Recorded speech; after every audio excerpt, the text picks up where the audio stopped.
The first opening is absolutely quiet. In fact, the sensex is already in the red. The Nifty and the sensex currently up close to about 0.8%. Nifty is up 200 points as we speak. So stability is the name of the game, and so far it's been quite stable.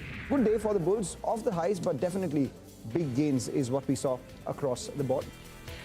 Hello and welcome to CNBC-TV18. You're watching Markets Today, the show where we track about 6 hours of the day's trading action in 5 headlines. I'm Meeta Batra. Here are the top stories of this evening. Markets snap their 4-day losing streak to start the week on a positive note. Nifty reclaims the 18,000 mark as all sectoral indices trade in the green except for the Nifty Pharma. The Sensex gained 721 points, the rupee ends stronger than Friday. Private equity investor Advent is set to acquire control of Suven Pharma from the selling promoters who see this as a succession move. The 6,300 crore rupee deal opens up the possibility of Suven's merger with Cohance and triggers an open offer to existing shareholders. Suven Pharma tanks over 4%. Mid-caps sharply outperform large peers amid a broad-based recovery in the market. The Nifty Mid-Cap Index closes with gains of over 2.5% as market experts believe the sector can be an attractive investment over the next 5 years. Equitas Small Finance Bank gains after its CEO agrees to a 3-year extension of his term. SJVN jumps on an order win. Welspun Corp perks up on gaining control of Syntex Prefab via IBC, and restaurant brand Asia gets a fillip from the launch of Popeyes in Indonesia. Crude oil prices start on a positive note after 2 weeks of gains. Rise in oil prices attributed to Russia's plans to slash output, and US refineries shut in Texas and North Dakota due to the storm. All right, well, those are all of the top stories that we're tracking this evening. Here's a lineup of what we have in store for you. First up, we will bring you market opinion from Andrew Holland, CEO at Avendus Capital Public Markets, Alternate Strategies LLP, and in Corporate Voices, we have Venkat Jasti, CMD at Suven Pharma. Well, first to the day's trading action. The Lal Street saw a strong bounce to snap its 4-day losing streak. The Nifty and the Sensex gained over 1%, with the Nifty reclaiming that 18,000 mark. Financials and mid-caps outperformed. Prashant Nair is here to give us a wrap. Very decent bounce coming in the market today. The Nifty on Friday lost 300 points. It gained back 200 of those points by close.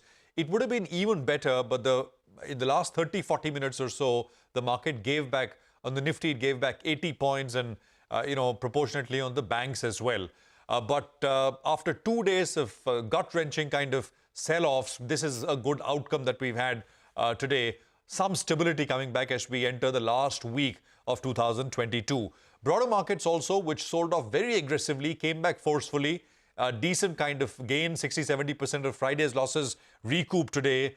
And banks, PSU banks, especially the public sector bank index from the December 14th high had lost 14%. In a single day today, it gained 7%. That was big. The private bank index did well. Metals as a space was up about 2% or so. Some nifty gainers on your screen: Indocent, SBI, Hindalco, and more. In the broader markets, advance decline was extremely strong. Some 7 advances for every stock which was down. The gainers from the PSU bank space, the private financial space, Yes Bank, Poonawalla, J&K, defense names, especially Mazgaon, Garden Reach, Cochin Shipyard, Bharat Dynamics, and so on and so forth. It's a good comeback after 2 days of ferocious selling. Let's see if we can hold this. Very little by way of global cues, mind you. US markets are shut today, later, so we come back with very thin global cues, but it's going to remain like that at least for the next fortnight or so. 18,050, which is very nearby, remains something to watch out for. The market starts to trade above that. We can aim and hope for higher levels, but that's the first one. The market needs to keep its head above. Back to you. Okay, all right, Prashant. Thanks very much for that. Well, let's get in some expert opinion. Andrew Holland, CEO at Avendus Capital Public Markets Alternate Strategies LLP, said that he expects high volatility in the market in the month of January. He also discussed his top sectoral bets for 2023. Market, I think, in January, still occupied and volatile in terms of, we've seen over the past month, right? We've gone from kind of the Goldilocks scenario to a recession again, and the figures are still not supportive of the Fed, reducing so quickly. So I think that's what's going to keep the markets the volatility of the markets kind of quite high, at least in January. And of course, for India, we have our budget coming up in February. So again, there might be some kind of volatility around that in terms of what the finance minister may or may not do. Global theme that's playing out, one is renewables and one is defence, and that's going to continue into 2023. So that's a space which you could just need to kind of continue to invest in. I think because of the capital expenditure capex cycle which we expect globally, it's going to be more towards those industries where there's a security supply problem in the past or potentially in the future. And therefore it's going to be the different capex cycle than we've seen before. So it's going to suit the kind of the Siemens, the ABBs, and so on. It's not going to be traditional L&Ts, BHELs, which I think will be leading the capex cycle this time around. Okay, some opinion coming in there from our vendors, but on to the second headline this evening. Suven Pharma tanked over 4.5% in trade despite the news that private equity investor Advent is set to acquire control of the pharma company. Advent is also planning to make an open offer to acquire an additional 26% of Suven Pharma. Well, a couple of pieces of news with regards to that. Advent, in fact, entered into a share purchase agreement to acquire that 50.1%, and they will be acquiring it at around 495 rupees per share. So the total deal is worth around 6,300 crores. The mode of payment is going to be cash. Now, the promoters, the Jasti family, will continue to hold around 9.9% stake even after the deal. Now, Advent has launched an open offer to acquire an additional 26% stake, and that open offer, if it is entirely successful, then their stake will go to 76%. Reason for the stake sale: unable to bring a proper succession plan in place. Venkat Jasti's role post the deal. He is likely to stay on for a period of time. Suven Life, no plans to fund Suven Life from the promoter funds at this point in time. Advent says Cohance's first half revenue is tracking at around 1,300 crores, 28% in terms of margins. Combined margins entity would be around 30-odd%. They're not considering delisting at this point in time. So why was Suven down around close to 5% by the close of trade? One, there was no premium to the deal. The deal was done at around 495 rupees versus the closing price ahead of it. Fears of margins being diluted on a blended basis. Remember, Suven has had margins of over 40%.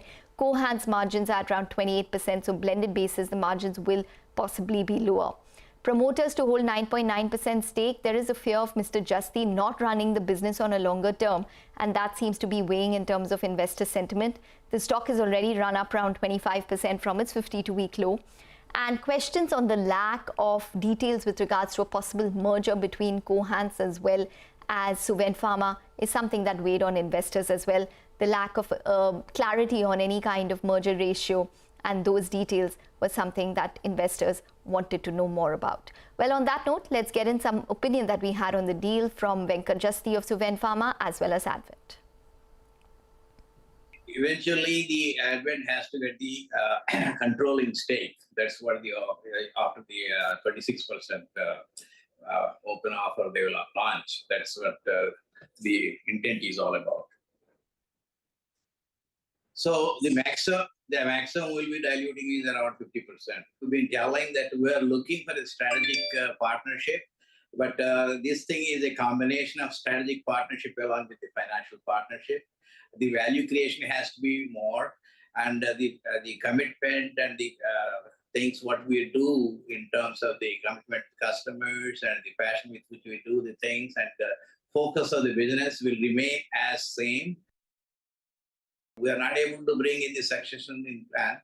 So there is so much time, maybe 5, 6, 7 years only, I can be actively doing this thing. So we need to plan properly. And also at the same time, we need to increase the value to ourselves and to the shareholders. And this is an opportunity where this is strategic financial investment has come. That is the reason why we have taken this opportunity, because with the it will be EPS accretive and it will double the revenue when the platforms merge into Suven, and Suven continue to run this way.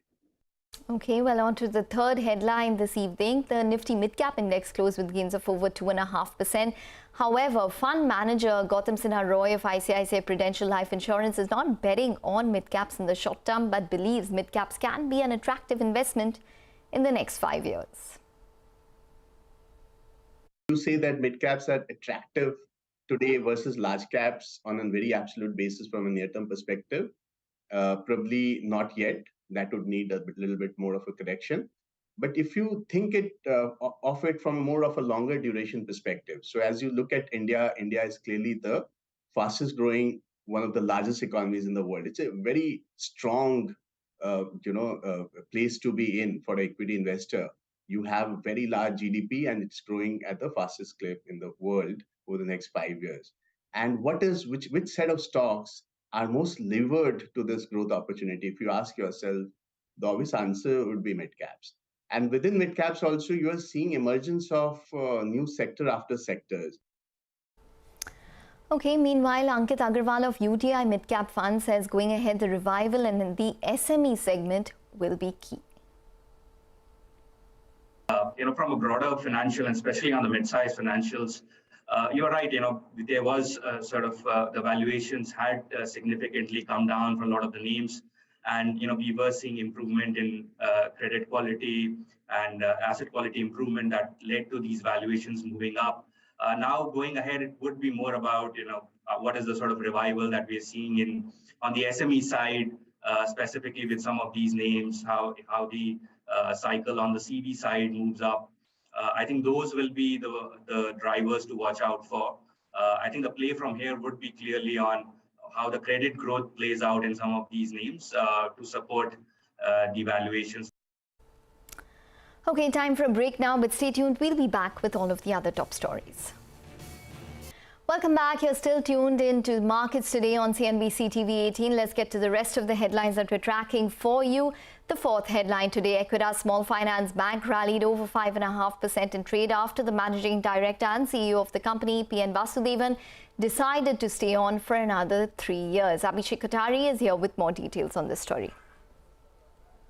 Well, Equitas gave a press release to the exchanges wherein they have mentioned that Mr. P.N. Vasudevan, who is the current MD and CEO of the company, has decided to stay on as the MD and CEO of the bank after his tenure ends, which is in July 2023. So he was earlier planning for philanthropy move post the, retiring from the bank. So he had expressed desire to move on from the bank after identifying a successor to his current position. So board has now resolved to renew his term for a further period of 3 years, that is from July of 2023 to about July of 2026. This is, however, subjected to RBI as well as shareholders' approval. Back to you. Okay, all right, Abhishek, thanks very much for that. Let's move on then. Welspun Corp surged over 6% today after the NCLT Ahmedabad approved a resolution plan submitted by the company for Syntec, Pregraph and Infra Limited. Separately, the company had also announced commissioning of its coke oven plant in Gujarat through its subsidiary, Welspun Metallics. Vivek Iyer is here with the details. Well, the stock in focus is Welspun Corporation. Now, the NCLT, the National Company Law Tribunal, has gone ahead and approved the resolution plan that was given by one of the company's subsidiaries. And this particular resolution plan was for SPIL, that is Syntex Prefab and Infra Limited. Now, one of the company's subsidiaries named Big Shot Infra Facilities Private Limited will be the implementing entity. So some positive news flow coming in as far as Welspun Corp is concerned. Another important update, the company has gone ahead and commissioned the coke oven plant in Gujarat to Welspun Metallics Limited. And again, this particular facility has a production capacity of approximately 210 million tons per annum of coking steel. So again, some positive news flow coming in. Markets clearly cheering this particular update that was given by Welspun Corp. Okay, all right, Vivek, thanks very much for that. That's on Welspun Corp. But we are staying with you. You're also tracking SJVN. The stock closed with gains of close to 5%. The PSU involved in hydroelectric power generation and transmission has secured a 100 megawatts wind power project through bidding conducted by the Solar Energy Corporation of India. Vivek, tell us more. The slew of order wins that we're seeing across the renewable space is something that bodes quite well for SJVN. The company announced an important update in terms of an order win. So the company got a 100 megawatt wind power project via bidding conducted by the SECI, which is the Solar Energy Corporation of India. The tentative cost of development of this particular project is close to 700 crore, and the project is expected to generate 262 million units in the first year of commissioning. The cumulative energy generation over a period of 25 years will be about 6,574 million units. Some positive news flow coming in for SJVN, and this is a significant order win. Again, this particular stock did quite well in the trading session today. Okay, all right, Vivek, thanks very much for that. Let's move on then. Restaurant Brands Asia ended the day over 3% higher on the back of news that they are set to launch the US fast food chain Popeyes in Indonesia. Manglam Malu is here with the details on this. Restaurant Brands Asia was in focus today. Remember, this stock was earlier known as Burger King, and the reason why it was in focus is because it's signed an agreement to open Popeyes, one of the fastest growing chicken sandwich brands in Indonesia, and they will start with about 300 outlets in Indonesia. In India, of course, Popeyes is owned by, the franchise of Popeyes is owned by Jubilant Foodworks. And also, these stocks had taken a bit of a drubbing in the last week. And as a result of which, some bit of bounce back was on the cards. And in the line of these stocks itself, we saw big moves on the likes of Zomato, Jubilant Foodworks. We saw some moves in the names like Indian Hotels, etc. So a structural tailwind coming in, and in that, Restaurant Brands Asia got a positive news with regards to its new opening. Okay, all right, Manglam, thanks very much for that. Well, on to another buzzing stock. It was Gujarat Fluorochemicals. The stock gained a whopping 9% after ICICI Securities says the company's fundamentals will remain robust with opportunities expanding. Sonal Bhutra is here with an outlook. Thanks a lot for that. Well, yes, ICICI Securities is bullish on Gujarat Fluorochemicals. They talk about the stock underperformance. The stock is down anywhere between 20 to 25% in last 1 and 3 months. But they say despite this fall, the fundamentals of the company remain really strong. And if we talk about valuations of the stock at current levels, they are reasonable. At PE, it is trading at 19.5 times, and as per EV to EBITDA ratio, it's trading at 13.2 times FY24 earnings. So it is one of the cheaper ones as far as the fluorination segment is concerned. Now about their fluorochemical segment, they say that market is turning favorable for integrated players, and since Gujarat Fluorochemicals is an integrated player, they will stand to benefit because they are fully backward integrated for its entire fluoropolymers business. In terms of PTFE prices, which is one of their important products, prices have increased to the tune of 40% to 960 rupees per kg, which is so far in FY23 versus what we saw in FY22. Spreads, however, have not materially seen an increase. This is because of higher power costs. And Gujarat Fluoro, being the sole manufacturer of PTFE in India, tends to benefit at least from some increase in the spreads that this particular product has seen. Export revenues from new fluoropolymers has increased to 450 crore rupees so far in FY23 versus 100 crores in FY20. And this is a tailwind for the company, and they remain bullish on the stock as well. Okay, all right, Sonal, thanks very much for that. Well, let's move on then. The fifth headline for this evening. Crude started off on a positive note after 2 straight weeks of gains. Oil prices are lingering above $83 per barrel. Manisha Gupta, commodities editor, brings us details. Well, yes, 2 straight weeks of gains, and the third week today as well has started on a positive note for the crude oil prices, where we are back above $84 a barrel. It actually has been quite a roller coaster ride for the crude oil prices, and this year we've done a high of $139 a barrel, a low of $75, and now we are trading at around $83, $84 per barrel kind of levels there. Well, the latest trigger comes in from Russia, which reiterated that they will cut production between 5 to 7% in the first quarter of 2023. This is in retaliation to the price cap and export sanctions as well. And then Russian Baltic export, if you look at for the month of December, has seen a decline by 20% on a month-on-month basis. Markets also are looking at gasoline, diesel, heating oil, all of those prices also surging up by nearly 5% on a year-on-year basis. If you look at the prices in this year, we've seen Brent gain up by 11.5%, but the product prices have done quite well. So for example, natural gas is up 28%, heating oil is up 40% for this year. The best of the performance performances though has come in from coal, which has seen 140% of gains, but that is because of underinvestment and because of the higher prices of electricity and gas as well. For the next year now, most of the banks and brokerages, including UBS, Bank of America, Morgan Stanley, Goldman Sachs, all believe that we are headed towards three-digit crude oil prices yet again. So they are targeting $100 to $110 a barrel of an average price for Brent for 2023 now. Okay, all right, Manisha, thanks very much for that. And before we wrap, 2022 for banks has brought healthy loan growth and profitability. The challenge of growing loan books in the face of rising interest rates have not become daunting as yet, and banks say they are in a pretty strong position to deal with these challenges. CNBC-TV18's Abhishek Kothari balances the books of 2022 for the Indian banking sector.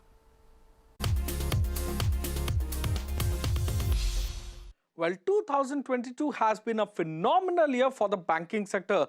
Bankers have a reason to smile as they move away from the pain of NPA cycle to healthy loan growth and profitability. So talking about profitability, profits for the sector on a quarterly basis has increased from rupees 36,854 crores in Q2 FY22 to right now about 58,717 crore as of Q2 FY23. Now, factors that have helped in improving the profitability of the banks is improvement in loan growth and reduction in stress portfolio of the banks. So loan growth for the banking sector as of Q2 FY23 was at 16.44%, perhaps one of the highest that you saw from 1st of November 2013. The rise in loan growth helped in stronger top-line growth for the banking sector, which has helped the bottom line or the earnings of the banks. So the loan growth incrementally has been driven by the retail segment. Now corporates have started to come back for working capital loans as money market rates have shot up through the roof. So capex-based demand going ahead may augur well for healthy loan growth rate for the banking sector. Stronger loan growth has also translated into healthy operating profit growth for the banking sector. Operating profits of the sector has grown from 97,383 crore in Q2 FY22 to right now a little under 1,15,000 crore as of Q2 FY23. Stress reduction. The banking sector has seen its gross NPA ratio decline from 7.4% in Q2 FY22 to right now about 5.24% in Q2 FY23. In value-wise, the decline has been 15.2% YOY in Q2 FY23. The declining gross NPA amount-wise has largely been led by the PSU banks. Now, PSU banks' gross NPA on a value-wise has declined by 15.9% YOY, that is from Q2 FY22 to Q2 FY23, while that of private sector banks has declined by 12.7% in the same period. So, PSU banks, the gross NPA ratio has declined by 256 basis points from Q2 FY22 to Q2 FY23, while that of private sector banks has declined by 119 basis points in the same period. Banks' balance sheet has strengthened with their core provision coverage ratio increasing from 69.7% in Q2 FY22 to right now about 74.6% in Q2 FY23. PSU Bank's core provision coverage ratio has increased to 74.9% in Q2 FY23 when compared to a little under 70% in Q2 FY22, and that of private sector banks has increased to 74.4% in Q2 FY23 versus 69% that they had a year ago. So for 2023, the loan growth could remain strong and could be in double digits. Net interest margin will continue to expand till Q4 FY23 results as loans are getting repriced faster and at a healthier rate. Return ratios will expand as credit costs will come down and stress in the balance sheet will continue its downward trajectory.